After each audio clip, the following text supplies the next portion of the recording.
Welcome to the deep dive. Today, we're going straight to the source.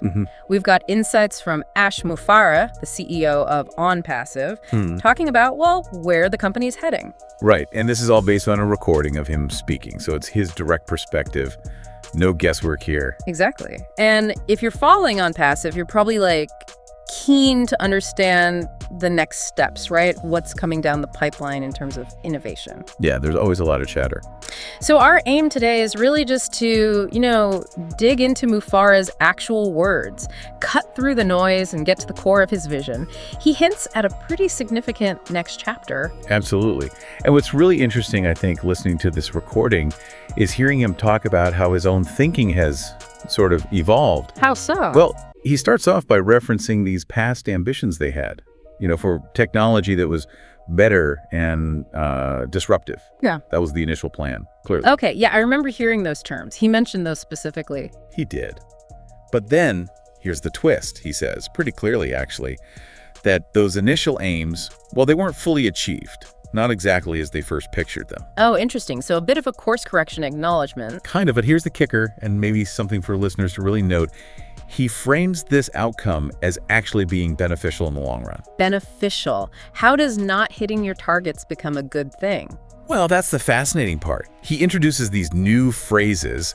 He talks about a newer horizon, a broader one, and even a fresh one.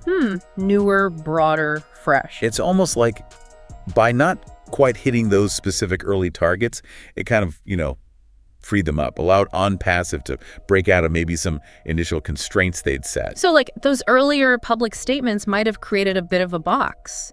And by not fitting neatly inside it, they could suddenly see a wider view, something bigger.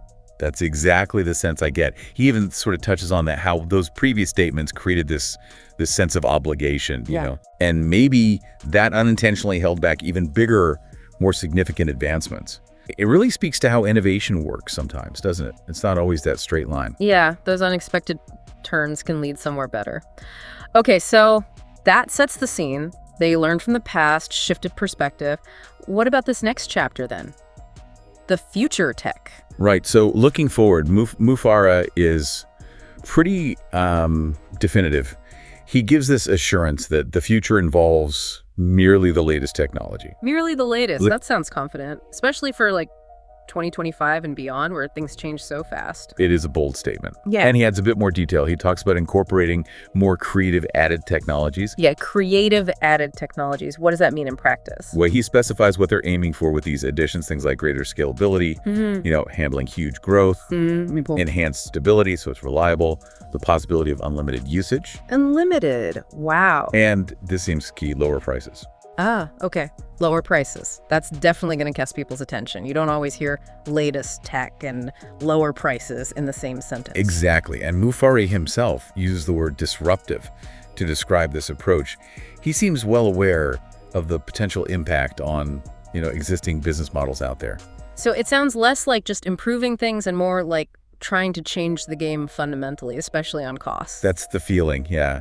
Which probably explains why he's a bit cagey about the specifics right now. He mentions not wanting to share the exact mechanics just yet. Makes sense. If it's really disruptive, you keep that under wraps until you're ready. Precisely. Hold that competitive advantage. Okay, so technology is a big piece.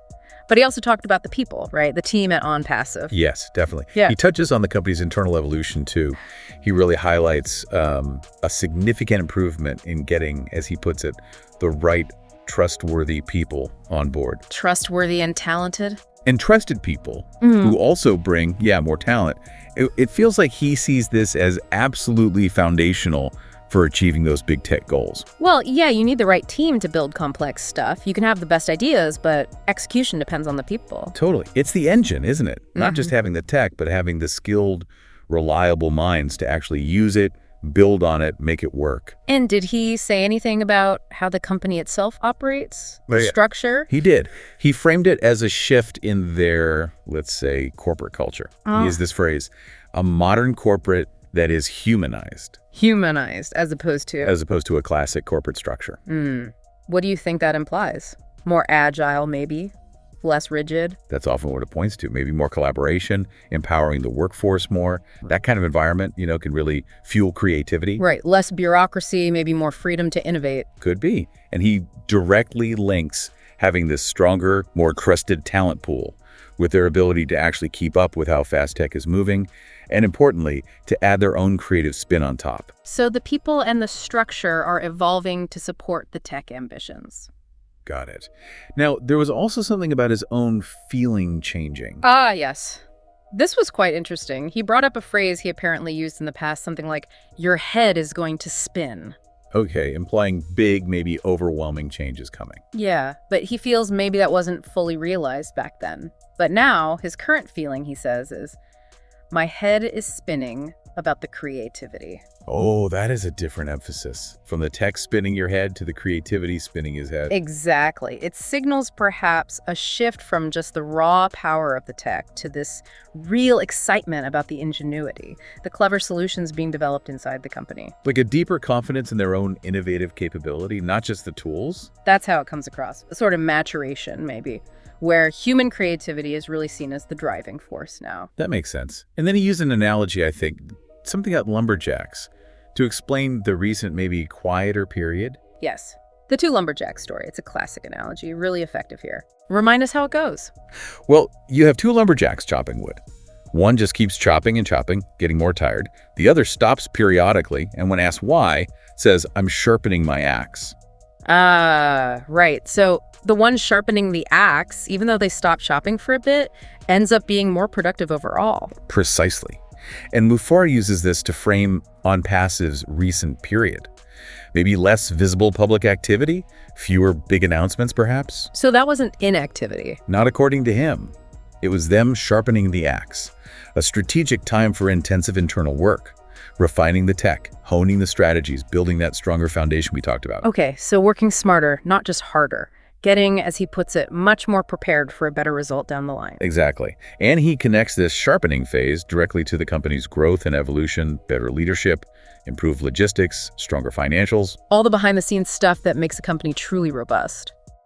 All contributing to being more powerful, more advanced, and importantly, more secure for whatever comes next. It's about building that solid launch pad for this next chapter. Okay, right. Let's try and pull this all together then. Right. What are the main takeaways from Ash Mufareh's perspective here? Well, first, there's definitely a shift, learning from the past, adapting the vision based on what did and didn't quite happen initially. Okay, a revised outlook. Second, a strong future focus on blending the absolute latest technology with their own creative added technologies. Big emphasis there on scalability, stability, unlimited use, and those potentially disruptive lower prices. Right, the tech and pricing model. Third, the crucial role of people, getting the right, trusted, talented team and fostering a more modern, humanized corporate environment to support innovation. The team and culture aspect. And finally, this idea that the recent quieter phase wasn't quiet at all internally. It was strategic preparation, sharpening the axe, building up leadership, logistics, financials, getting ready. Preparing for a bigger impact later. It paints a picture of a company that feels it's learned some lessons and is now positioning itself quite deliberately for a new phase. Absolutely. The message seems to be about leveraging those lessons, that internal development, and this renewed creative energy for something potentially quite disruptive, especially with that pricing angle he mentioned. There's a definite sense of internal buzz he conveys. Okay. So, a final thought perhaps for everyone listening. Given this picture, Ash Mufareh paints this fresh start, the focus on creative tech additions, the sharpened axe. How do you think this might actually play out? What tangible innovations or market shifts could we realistically see from ONPASSIVE in the near future? Based on his hints, where do you think their main technological focus might lie as they step into this next chapter? Definitely something to think about.